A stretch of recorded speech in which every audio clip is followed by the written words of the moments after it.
Una niña inocente paseaba tranquilamente en bicicleta por la casa. Cuando su madre dejó de preparar el almuerzo para ver cómo estaba, la niña había desaparecido sin dejar rastro. 12 años pasaron antes de que unos obreros, al demoler el suelo de un garaje, descubrieran algo impactante bajo el hormigón, un descubrimiento que lo cambiaría todo. Cedarbrook Hollow no era un lugar donde los niños desaparecieran. Este tranquilo y boscoso pueblo del noroeste del Pacífico se enorgullecía de su seguridad y de los lazos tácitos que unían a sus vecinos. Cada mañana, la niebla envolvía las calles arboladas, transformándolas en un pasadizo sobrenatural. Durante la última década, Cedarbrook Hollow ha crecido lo suficiente como para difuminar las fronteras gracias a algunos nuevos desarrollos. Una oleada de alquileres en Airbnb ha atraído a habitantes de la ciudad que buscan retiros para trabajar desde casa, llenando el pueblo con un torrente de desconocidos en cabañas rústicas. Aquella tarde de finales de mayo, Laura Forrester llegó a casa exactamente a las 3:17, como todos los días laborables. A los 40, su cabello rubio miel lucía mechones plateados que ya no se molestaba en disimular. Profundas arrugas aparecieron en las comisuras de sus ojos, cada una esculpida por un dolor demasiado pesado para cualquier padre.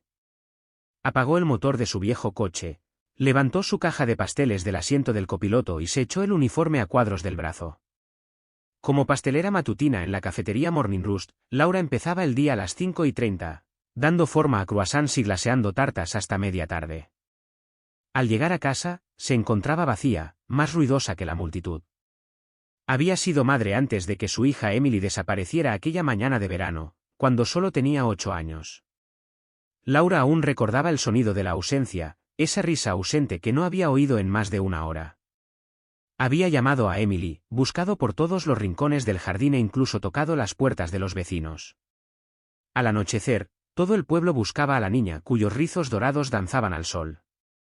Después de eso, el esposo de Laura no soportó el dolor.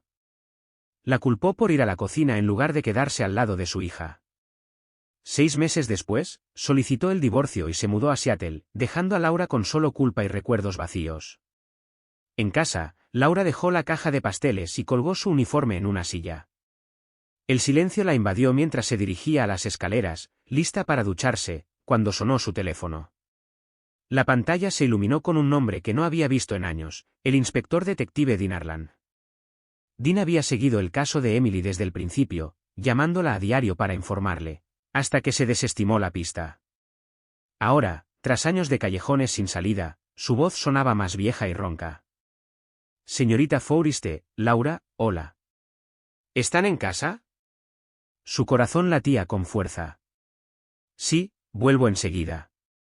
¿Pasa algo? Ha habido un avance importante para el caso de Emily. ¿Puedo pasar? La mano de Laura se tensó sobre el teléfono. Claro. Estaré allí en 15 minutos. Caminaba de un lado a otro, guardando revistas y apartando almohadas, aunque nadie las necesitaba. ¿Qué significaba eso? ¿Habían encontrado a su hija, o solo rastros de ella? Cuando llegó la patrulla, Laura esperó en la puerta. El inspector Harlan apareció, con el pelo negro entrecano y los hombros ligeramente encorvados tras años dedicados a revisar expedientes. Laura, dijo. Gracias por recibirme tan rápido. Ella se hizo a un lado. Pase, por favor. Negó con la cabeza. Sería mejor que vinieras conmigo. Encontramos algo, evidencia relacionada con Emily. Su respiración se aceleró. ¿Qué pasa? El rostro de su investigador estaba serio. La bici de Emily. Está en un Airbnb cercano. Necesitamos que la identifiques. Laura agarró su bolso sin dudarlo. Mientras conducía, vio pasar lugares conocidos, las rutas que había memorizado hacía tiempo.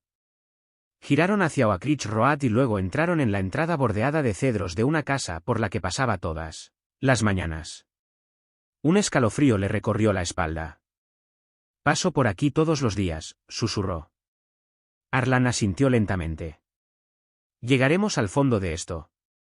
Una cinta amarilla rodeaba el garaje donde policías y técnicos uniformados trabajaban alrededor de una losa de hormigón rota.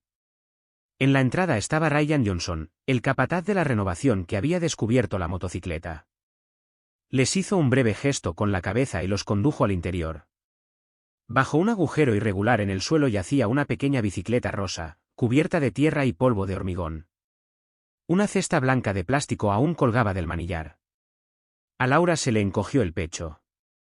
«Es suya», susurró, acercándose. «Es la bici de Emily». El inspector Arlan se agachó junto a ella. «¿Ves las pancartas moradas y rosas?» Nunca dejó que nadie las quitara. Su voz temblaba al señalar. La bicicleta parecía abandonada, oxidada por el tiempo, pero inconfundible. «La enterraron a propósito», añadió el capataz. «No por casualidad». Laura tragó saliva con dificultad, el miedo le apretaba la garganta. Arlan le puso una mano tranquilizadora en el hombro. «Ya nada, solo la bici». Sintió un alivio invadido por ella, mezclado con un dolor renovado. Se arrodilló para fotografiar la motocicleta, con cuidado de no perturbar la escena. Mientras la policía se preparaba para extraerla para el análisis de huellas dactilares y ADN, Laura se quedó paralizada, aferrándose a un atisbo de esperanza que no había sentido en 12 largos años. «Trataremos esto con sumo cuidado», le aseguró un policía a Laura, captando su mirada preocupada mientras examinaba el suelo del garaje. «Cada detalle cuenta». El crujido de neumáticos sobre la grava les llamó la atención. A través de la puerta abierta, Laura vio a 2 policías uniformados guiando a un anciano hacia la casa. Parecía tener casi 50 años, con el pelo canoso ralo y el rostro curtido por años de sol y viento. Tenía los hombros ligeramente encorvados y se movía con vacilación, como si intentara pasar desapercibido. «Es Ernest Mayerie, el conserje», murmuró el inspector Arlan, siguiendo la mirada de Laura. «Escuchemos lo que tiene que decir». Salieron. Ernest estaba de pie junto al coche patrulla, con la mirada nerviosa alternando entre el inspector y Laura. Las profundas arrugas alrededor de su boca le hacían fruncir el ceño constantemente, y cada tic de su mirada delataba su incomodidad. «Señor Mayerie», comenzó el inspector Arlan con voz tranquila pero firme, «soy el inspector Dean Arlan, investigador principal en el caso de la desaparición de Emily Forriste. Ella es Laura Forriste, la madre de Emily». Ernest asintió con rigidez, evitando la mirada. «He oído que encontraron algo», dijo en voz baja. «La policía no me dijo mucho, solo que viniera aquí de inmediato». El inspector Arlan explicó: «Encontramos una bicicleta infantil enterrada bajo el suelo de hormigón del garaje. Ha sido identificada con certeza como la de Emily, quien desapareció hace 12 años, a los 8 años». Ante esto, Ernest abrió mucho los ojos. «Una bici bajo el cemento», susurró, con la incredulidad impregnada en su voz. «No sé nada al respecto. Solo me encargo de la recepción y el mantenimiento general. Pero recuerdo que el dueño había encargado una renovación del garaje». «Cuando empezaste a trabajar como conserje», presionó el detective. «Hace unos 10 años, desde que el señor Holloway empezó a alquilar la propiedad en Airbnb». Ernest se removió incómodo. «Vance Holloway es el dueño, ahora vive en Zúrich, pero viene 1 o 2 veces al año para ver cómo estoy». La mirada del inspector Arlan permaneció fija en Ernest. «¿Cuándo se reparó el suelo del garaje por última vez?» «No desde que llegué», respondió Ernest rápidamente. «La casa se construyó hace 13 años. El señor Holloway vivió allí unos años antes de irse al extranjero». Laura observó las miradas preocupadas de Ernest hacia el taller. Su nerviosismo parecía delatar algo más que simple sorpresa. El tono del inspector Arlan se endureció. «Las personas con acceso habitual aquí son usted y el dueño. Enterrar una bicicleta bajo el hormigón no es tarea fácil para un cliente que pasa por allí». Ernest se sonrojó. «¿Crees que lo hice yo?» «Soy el guardia, no un delincuente. No sabía nada de la desaparición de una niña ni de una bicicleta». Uno de los oficiales uniformados intervino: «Necesitaremos los registros de todos los que han estado aquí». Ernest exhaló, con un alivio evidente en su rostro. «Claro. Tengo todos los archivos, algunos clientes se quedan meses, incluso un año, sobre todo ahora con el teletrabajo». El inspector Arlan arqueó una ceja. «¿Entonces admite que podría ser un inquilino a largo plazo?» «No insinuó nada», protestó Ernest. «Simplemente no sé cómo llegó la bici aquí. Puede que incluso sea anterior a mi llegada». Otro agente consultó los registros del condado en una tableta. Tras un momento, dijo, esta propiedad se construyó en 2010, aproximadamente un año antes de que Emily desapareciera en 2011. Ernest aprovechó la situación. Bueno, la bicicleta debió estar ahí durante la construcción, antes de que echaran el hormigón. Yo no estaba allí en ese momento. La expresión del inspector Arlan permaneció indescifrable. Necesitamos hablar con el señor Holloway de inmediato. Y, señor Mallerie, le solicito que permanezca en la ciudad y esté disponible para más interrogatorios. Ernest asintió vigorosamente. Por supuesto, inspector. Haré todo lo posible por ayudarle. El inspector Arlan se volvió hacia Laura. Hemos avisado a los medios locales. Deberían llegar pronto. ¿Desea hacer una declaración? Laura negó con la cabeza, con la voz temblorosa. No creo que pueda hacerlo ahora mismo. Es demasiado. Entiendo, dijo en voz baja. Un oficial la acompañará a casa y la mantendré informada de la situación. Mientras la llevaban a la patrulla, vio furgonetas de noticias alineadas en la carretera, con las cámaras enfocando el garaje. Al ver la bicicleta de Emily, una frágil esperanza se despertó en ella, 12 años de espera, y ahora, tal vez, la oportunidad de encontrar respuestas. El oficial la condujo a su barrio habitual, pero todo le parecía diferente a Laura. En algún lugar de Cedarbrook Hollow se encontraba la verdad sobre el destino de su hija. Por primera vez en más de una década, se atrevió a creer que finalmente podría descubrirla. De vuelta en casa, Laura le dio las gracias a la gente y se fue directa a su habitación. Su mente daba vueltas con las revelaciones de la tarde, la bicicleta enterrada, el testimonio de Ernest Mallerie, la reanudación de la investigación. Se quitó la ropa de trabajo y se puso unos pantalones deportivos suaves y una sudadera desgastada del equipo universitario, y luego caminó descalza hasta su oficina. Este espacio, que antes era el dormitorio de Emily, se había convertido en el espacio de trabajo de Laura hacía años, ya no soportaba ver la habitación intacta. Las paredes de un amarillo brillante se habían pintado de un beige neutro, pero Laura conservaba algunos dibujos de Emily en marcos sencillos, recuerdos silenciosos de una hija perdida, pero no olvidada. En su escritorio, Laura se conectó al foro de la comunidad de apoyo a menores desaparecidos, su red de contactos en línea durante los últimos 10 años.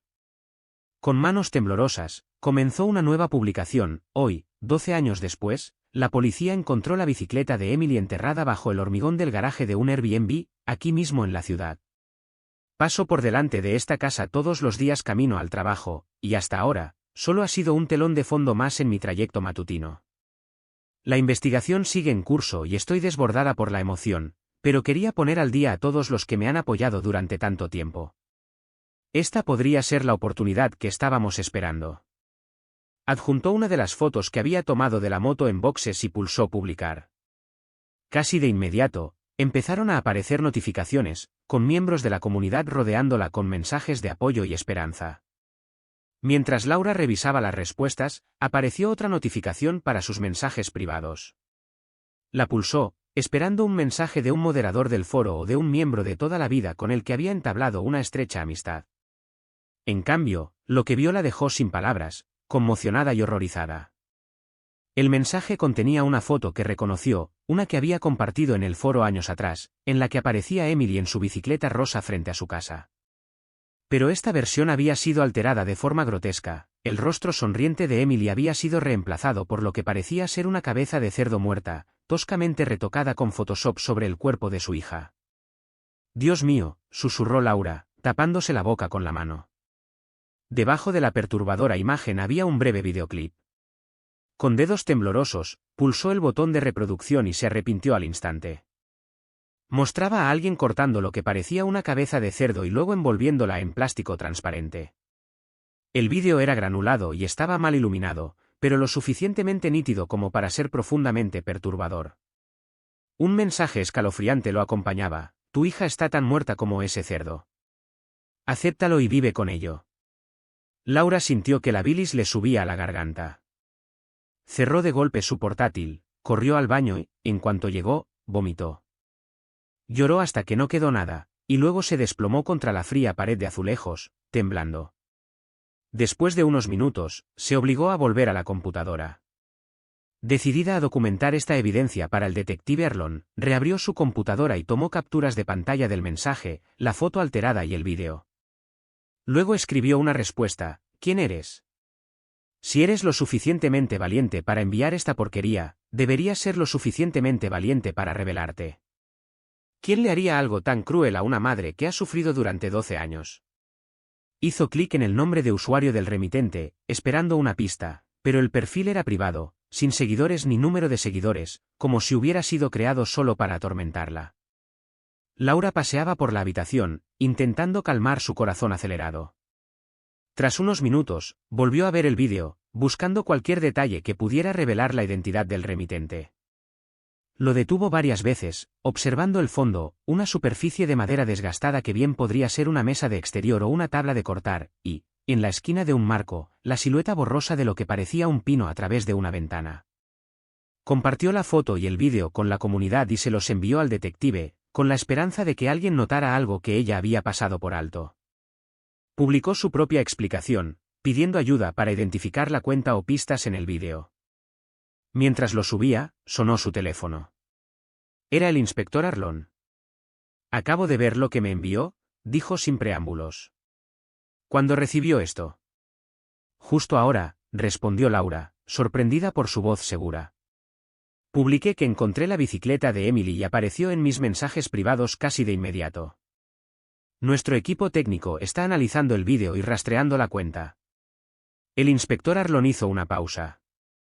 Me di cuenta de algo enseguida: los árboles del fondo parecen coníferas alpinas europeas, no las especies que solemos ver por aquí. ¿Podría ser el dueño? Vive en Suiza, ¿verdad?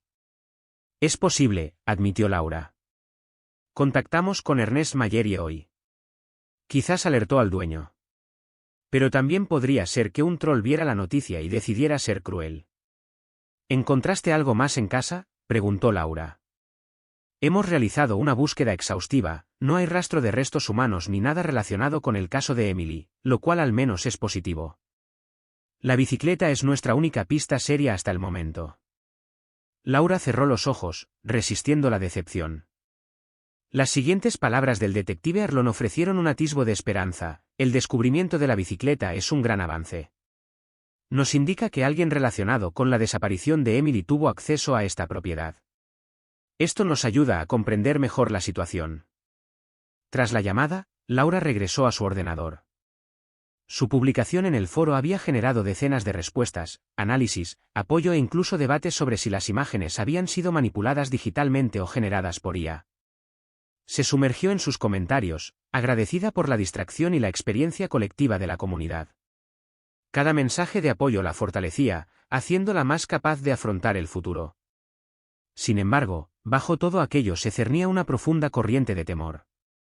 Alguien, en algún lugar, quería que dejara de buscar a Emily, que creyera que su hija se había ido, y alguien la había estado observando durante años, dispuesto a aplastar su esperanza en cuanto renaciera. El resto del día y la noche transcurrieron como un borrón, con Laura pegada al foro. Expertos técnicos analizaron la grabación fotograma a fotograma. La iluminación es inconsistente entre fotogramas, comentó un miembro. Hay artefactos alrededor de la cabeza del cerdo que sugieren manipulación digital, escribió otro. Imágenes reales de la carnicería mezcladas con elementos generados por IA, explicó un autenticador de vídeo. Laura se aferró a estas discusiones técnicas, concentrándose en los píxeles y los artefactos en lugar del horrible contenido o sus implicaciones para el destino de Emily. Pasaron las horas y perdió la noción del tiempo. Cuando finalmente vio el reloj, era casi medianoche. Se desconectó, prometiendo informar al grupo si algo cambiaba, y luego apagó su computadora. Aunque agotada, Laura sabía que no podría dormir. Su mente repasaba los escenarios: la bicicleta enterrada en el hormigón, la foto grotesca, el vídeo de la cabeza de cerdo, el nerviosismo de Ernest, el dueño en Suiza. El momento de todo aquello parecía imposible de confundir con la casualidad. Aún así, continuó con su rutina nocturna: lavarse la cara, cepillarse los dientes, ponerse el pijama. Pero en la cama, permaneció despierta, mirando al techo, mientras los faros de los coches proyectaban sombras cambiantes. ¿Estaría el atacante a kilómetros de distancia, en Europa, tras una pantalla? De ser así, ¿Por qué atormentar a una madre que ya había soportado el peor sufrimiento imaginable? Pasaron las horas, 1:17, 2:42, 3:28. A las 4 de la tarde, se dio por vencida. Esto es ridículo, murmuró, encendiendo la lámpara de la mesilla. Si no conseguía dormir, al menos podría ser productiva. Se levantó de la cama, se puso unos vaqueros negros y un suéter verde pálido, cogió su caja de pasteles, su uniforme de chef y su bolso. Llegar a la panadería antes del amanecer no era nada nuevo para ella. Marge, la dueña, le había dado una llave a Laura años atrás, confiando ciegamente en ella. A los hornos no les importa la hora, dijo Marge, y a mí tampoco, mientras los pasteles estén buenos. La panadería se había convertido en el santuario de Laura tras la desaparición de Emily. Había algo terapéutico en las medidas precisas, el amasado rítmico y la alquimia del calor que transformaba ingredientes sencillos en maravillas. En la cocina, podía crear alegría cuando había descuidado proteger lo que más importaba. Cargó la compra en el coche y salió marcha atrás de la entrada. Cedarbrook Hollow estaba desierto a esa hora, iluminado solo por las farolas y el tenue resplandor del amanecer. Mientras tomaba su ruta habitual hacia la panadería, sus faros iluminaron las calles desiertas. La mayoría de los residentes aún dormían profundamente. Disminuyó la velocidad al acercarse a la curva cerca del Airbnb donde habían encontrado la bicicleta de Emily. Una luz parpadeó en una de las ventanas. El inspector Arlon había declarado la propiedad acordonada, nadie podía entrar. La luz se apagó, dejando la casa a oscuras. «Qué raro», murmuró Laura. Giró hacia el camino privado, guiada con cautela por las luces delanteras. Cerca de la casa, vio una furgoneta blanca sin distintivos policiales. Aparcó cerca y dudó en llamar al inspector, pero decidió investigar primero. Con pasos suaves en el aire húmedo del amanecer, se dirigió a la casa, protegida por los árboles. Una figura salió apresuradamente de la casa hacia la camioneta, Ernest Mallerie, el conserje. Incluso en la penumbra, reconoció su postura encorvada y su andar nervioso. Llevaba algo que ella no podía ver con claridad. Lo metió en la camioneta y se quedó paralizado al oír sus pasos sobre la grava. «¿Quién está ahí?», gritó con la voz tensa por la alarma. «Esta es Laura Forreste, la madre de Emily», dijo al aparecer. Ernest tensó los hombros y dio un paso atrás. «¿Qué haces aquí a esta hora?», preguntó. «Vi luces encendidas. Pensé que esta propiedad estaba prohibida». Laura observó su mirada recorrer el lugar. «El señor Vance y el señor Holloway me pidieron que recuperara algunos documentos del seguro, registros de propiedad, para la investigación», balbuceó Ernest. «Vive en Suiza, ya es mediodía allí». Se enteró del caso y llamó. Laura lo observaba, preocupada por su prisa nerviosa. «Voy a trabajar», dijo lentamente. «Deberías irte». Él asintió bruscamente, subió a la camioneta y se fue. Una vez que apagó el motor en el camino privado, Laura llamó al inspector Arlon. A pesar de la hora, contestó al tercer timbrazo, con voz alerta. Laura relató lo que había visto. «No se permite la entrada a esta propiedad», dijo con firmeza. «Quédense donde están. Enviaré agentes al lugar y a otros a buscar la furgoneta de Ernest». Laura asintió y colgó, con el corazón latiéndole con fuerza. ¿Qué había hecho Ernest? ¿Qué se había llevado?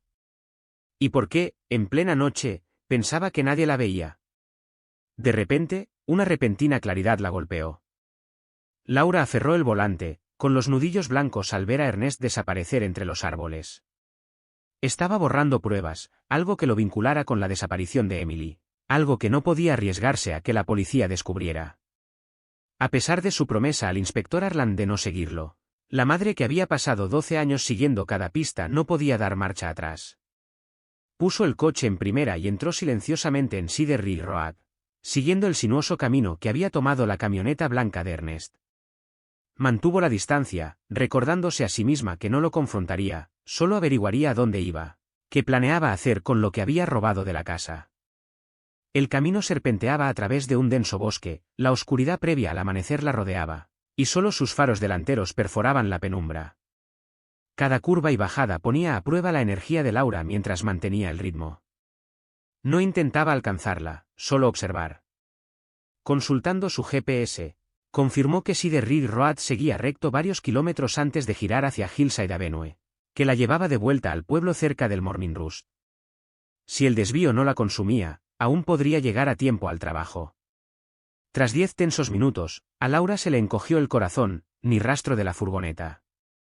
¿La habría perdido en un camino secundario? Dudó un momento, pero entonces la vio, una furgoneta blanca aparcada en el arcén, medio oculta por los árboles. Redujo la velocidad, se apartó bastante y apagó las luces. Desde su posición oculta, apenas podía distinguir la silueta de la furgoneta, mientras una columna de humo negro se elevaba cerca. Al bajar la ventanilla, vio el acre ardor de los productos químicos, no el humo dulce de una fogata. Inclinándose hacia adelante, observó la maleza. Delgadas volutas de humo negro se elevaban desde un pequeño claro. Ernest estaba quemando algo. Se le aceleró el pulso. ¿Llamar al inspector Harlan ya? Pero, ¿qué podía decir? Para cuando llegara, Ernest ya se habría ido. Vio a Ernest salir del bosque con un barril de metal en la mano. Lo cargó apresuradamente en la parte trasera de su camioneta, mirando por encima del hombro como si esperara que ella apareciera en la oscuridad. Convencido de que el barril estaba seguro, se subió al volante y se marchó. Laura permaneció oculta, esperando a que su camioneta desapareciera en una curva antes de volver a arrancar el coche en silencio y seguirla. Su teléfono solo tenía una barra de señal. La voz del detective Harlan sonó entrecortada. Laura, te oigo. ¿Dónde estás? Cedar Ridge, dirección oeste. Ernest se ha detenido en el bosque. Está quemando algo en un barril, gritó por encima de la estática. El detective le aconsejó que se alejara, llegaba ayuda, pero la comunicación se cortó antes de que pudiera confirmarlo.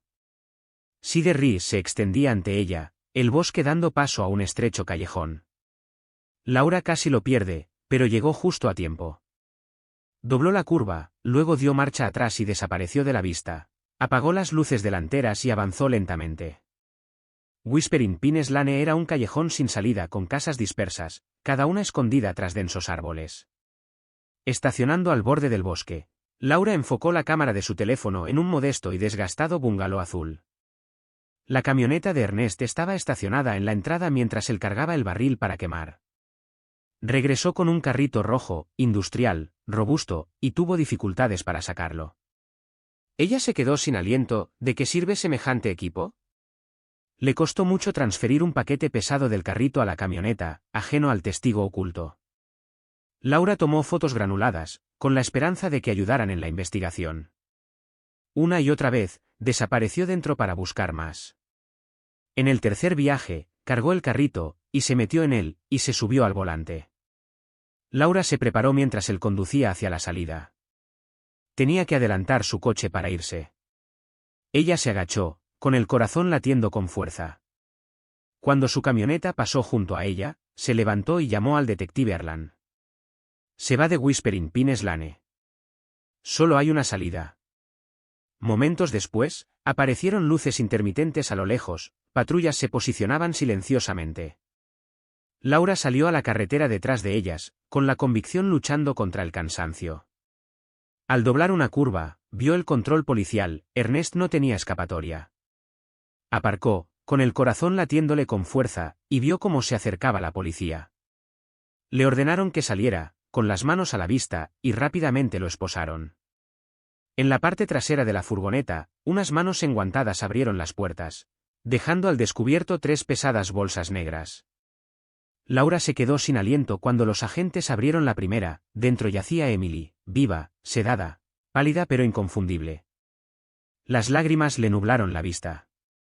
Emily, susurró, con las piernas aflojadas, hasta que el inspector Harlan la sujetó del brazo. Los paramédicos entraron en tropel, preparando camillas. La luz del amanecer reveló a 2 jóvenes más, respirando pero inconscientes. Al otro lado de la calle, Ernest fulminó con la mirada a Laura, con la rabia desfigurando su rostro. En ese instante, 12 años de búsqueda, angustia y esperanza se fundieron en un amanecer imposible y desgarrador. Deberías haberlo aceptado, le gritó, con furia penetrante en sus palabras. Está muerta para mí, y también lo habría estado para ti si no hubieras intervenido. Laura dio un paso adelante con determinación, con la ira llenándola por completo. ¿Cómo pudiste?, preguntó con la voz temblorosa de dolor. ¿Cómo pudiste arrebatármelo? Era solo una niña, escupió Ernest al suelo, con los ojos brillando con un desprecio retorcido. Deberías haberlo aceptado. Basta, interrumpió el inspector Arlan, levantando la mano. Hizo un gesto a los agentes, quienes rápidamente se acercaron para esposar a Ernest. Lo condujeron a una patrulla que lo esperaba y lo sentaron en la parte trasera. Reconocí esa frase, susurró Laura con voz temblorosa. Es el mismo mensaje que recibí en línea. Tu hija está tan muerta como ese cerdo.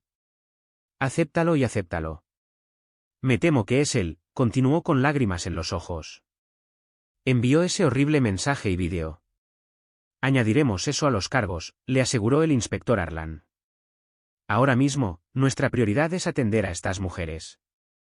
¿Le gustaría ir en la ambulancia con Emily? Laura asintió, incapaz de formar palabras contra la tensión en su garganta.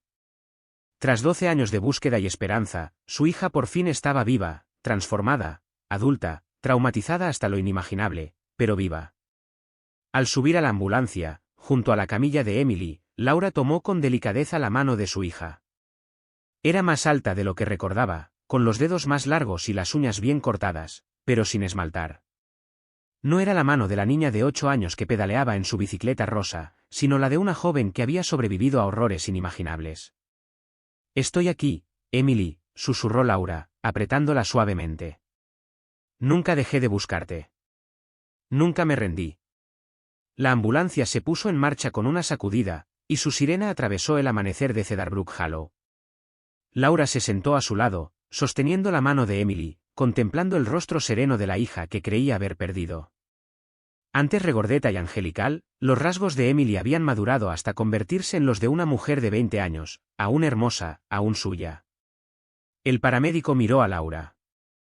Sus signos vitales son estables, anunció, advirtiendo que no sabrían el estado completo de su condición hasta que la examinaran en el hospital. ¿Cuánto falta para que despierte?, preguntó Laura suavemente. Es difícil decirlo sin saber exactamente qué le administraron, admitió el paramédico. Pero una vez que pase el efecto de la medicación, espero que recupere la consciencia en unas pocas horas. Momentos después, la ambulancia llegó al Hospital Cedarbrook Memorial. Las puertas se abrieron de golpe y un equipo médico los esperaba. Sala de Traumatología 2, ordenó un médico con bata azul. Las salas 1 y 3 contienen a las demás víctimas. Laura la siguió, escuchando mientras el paramédico informaba al personal sobre el estado de Emily. Unos minutos después, la trasladaron a una cama y la conectaron a monitores que mostraban su frecuencia cardíaca, presión arterial y niveles de oxígeno. Una enfermera se acercó y le tocó suavemente el brazo a Laura. Señorita Forreste, la policía quiere hablar con usted. El inspector Arlan esperaba en un área privada. ¿Cómo está?, preguntó en voz baja. Estable, respondió Laura con voz distante. Sigue inconsciente. La están examinando ahora mismo. Él asintió. Tenemos agentes afuera de cada habitación. ¿Son seguras? ¿Han identificado a las otras 2 mujeres? Laura respiró hondo. ¿Sabemos quiénes son? Creemos que sí, dijo con cautela. Cale Bennett, quien desapareció en Portland hace 11 años, a los 9 años. Y Juliana Ramírez, quien desapareció en Seattle hace 13 años, también a los 9 años. Laura cerró los ojos, imaginando a las madres que pronto recibirían noticias que cambiarían su mundo, tal como su propia vida había cambiado para siempre cuando encontraron la bicicleta de Emily. ¿Y Ernest?, preguntó. Habló. Solo esa explosión en el lugar de los hechos, respondió el inspector Arlan. Invocó su derecho a un abogado. Pero incautamos diarios, fotografías, expedientes, tomó notas detalladas sobre su progreso. Se consideraba su guardián, no su captor. ¿Cómo pudo ocultarlos durante tanto tiempo?, susurró Laura. Debajo de la casa, explicó el detective. Un búnker insonorizado. Los guardaba allí casi siempre, sobre todo cuando tenía visitas, algo poco frecuente, ya que lleva una vida solitaria. Laura se estremeció al pensar en Emily y los demás viviendo bajo tierra, ocultos de la luz del sol, prohibidos al mundo durante años. También recuperamos su portátil, continuó. El soporte técnico confirma que les envió esta foto y vídeo manipulados. Creó una cuenta nueva exclusivamente para este fin. El vídeo fue alterado por inteligencia artificial para que pareciera originado en Europa y así desviar sospechas. De repente Laura comprendió, intentó incriminar a otra persona. Las autoridades suizas están involucradas, dijo el inspector Arlan. Han entrevistado al señor Holloway, quien supervisó la renovación, pero él niega tener conocimiento de estos delitos.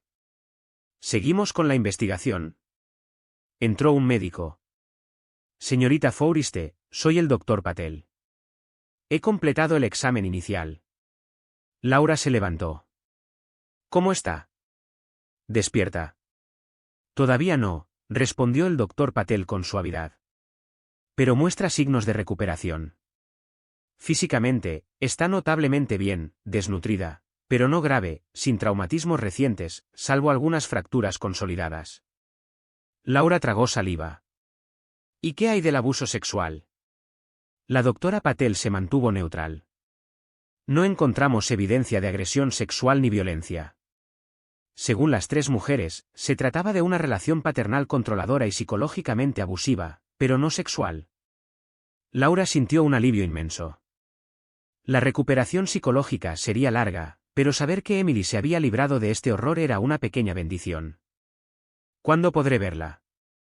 Puede pasar ya, dijo el doctor Patel. La tenemos en una habitación privada. Las caras conocidas la ayudarán a despertar. Necesito estar con ella, dijo Laura, volviéndose hacia el detective Arlan. Por supuesto, respondió. Te llamaré más tarde. Necesitaremos las declaraciones de cada uno cuando estén listas. Laura siguió al doctor Patel por el pasillo. Un agente uniformado vigilaba la habitación de Emily. Laura entró y encontró a su hija tumbada allí, con las pantallas parpadeando suavemente. Se sentó en una silla junto a la cama y volvió a tomar la mano de Emily. Estoy aquí, cariño, susurró. Ya estás a salvo. Durante casi una hora, Laura permaneció junto a Emily, a veces hablándole suavemente, a veces observándola respirar. A las 8 de la mañana, los párpados de Emily se agitaron. ¿Emily? Laura se inclinó hacia adelante. ¿Me oyes? Abrió los ojos lentamente, su mirada se perdió en un borrón, y luego se aclaró al observar la habitación. Mamá, susurró con voz ronca. A Laura se le saltaron las lágrimas. Sí, soy yo. ¿Dónde estoy? ¿Dónde está Ernest? El miedo se apoderó de la voz de Emily. En el hospital, le aseguró Laura. Lo arrestaron. Ya no puede hacerte daño. Emily lo miró fijamente, como para confirmar la realidad. Pensé que no te volvería a ver. Nunca dejé de buscarte, sollozó Laura. Nunca dejé de tener esperanza. Una enfermera entró, revisó los signos vitales de Emily y se escabulló. El doctor Patel regresó con el detective Arlan. Hola, Emily, la saludó amablemente el doctor Patel.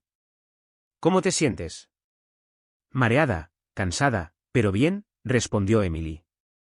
Es normal, dijo el doctor Patel. Se te está pasando el efecto de la medicación. Te cuidaremos bien. El inspector Arlan dio un paso al frente. Cuando se sienta listo, nos gustaría hacerle algunas preguntas. Emily asintió. Las otras chicas, Kale y Jules, ¿están bien? Están sanos y salvos, le dijo. Aún están inconscientes, pero deberían recuperarse. Emily se relajó. Bien. Prometí protegerlos. Lo lograste, dijo Laura, apretándole la mano. Se cuidaron mutuamente. Y ahora estás de vuelta. El doctor Patel intervino con suavidad. Necesita descansar, pero si está dispuesta, sus respuestas podrían ayudar en la investigación.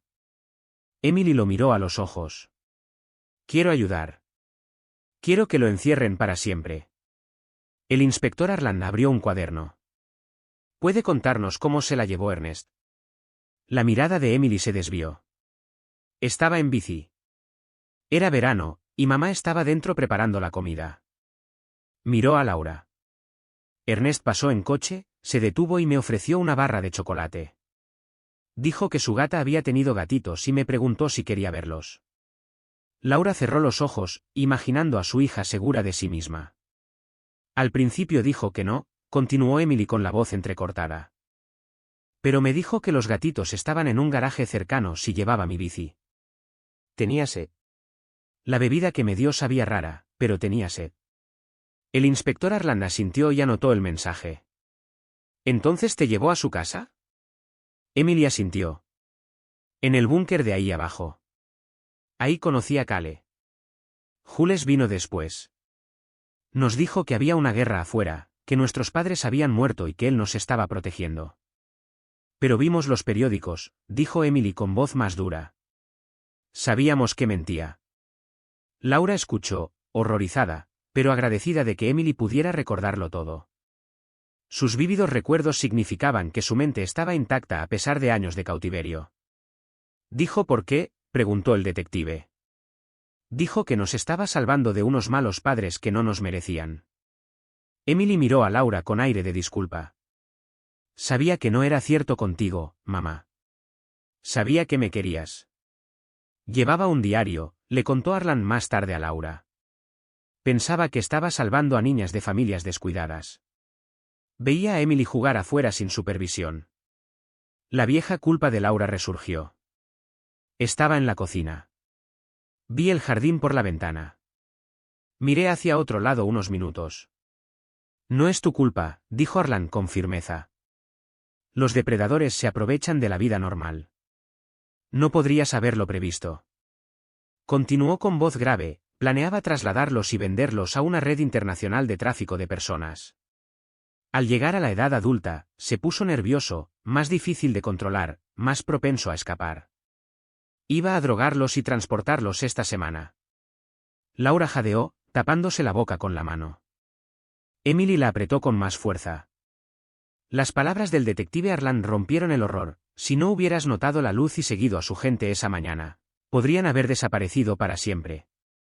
Emily se enderezó, con determinación en la mirada. Quiero ayudar. Quiero asegurarme de que nadie más sufra como nosotros. Laura sintió un inmenso orgullo por la fuerza de su hija. Una última cosa, añadió Arland. Ernest ayudó a construir el Airbnb. Enterró la bicicleta de Emily bajo el garaje antes de que estuviera terminado, ocultando las pruebas. Laura asintió, comprendiendo por fin. El señor Holloway cooperó plenamente, no sabía nada de los crímenes de Ernest. El doctor Patel intervino con suavidad, necesita descansar ahora. Arland prometió volver más tarde. A solas con Emily, Laura le acarició el pelo. Duerme un poco, cariño. Estoy aquí. Los párpados de Emily se cerraron. No te vayas, susurró. Nunca más, juró Laura, sentándose en la silla a su lado. Mientras Emily volvía a dormirse, Laura observaba su rostro, maravillada por el milagro de tener a su hija en casa. Fuera lo que fuese, la sanación, la batalla legal, la adaptación, lo afrontarían juntas. Tras 12 años de oscuridad, la luz finalmente había regresado a sus vidas. La negativa de una madre a rendirse, la dedicación de un detective, la voluntad de supervivencia de una hija e innumerables pequeñas decisiones habían devuelto la vida a Emily. Algunos lo llaman coincidencia. Laura prefería pensar que era el universo arreglando lo que había salido tan terriblemente mal. Sea como fuere, estaba infinitamente agradecida. Juntas, habían encontrado el camino de regreso a la luz.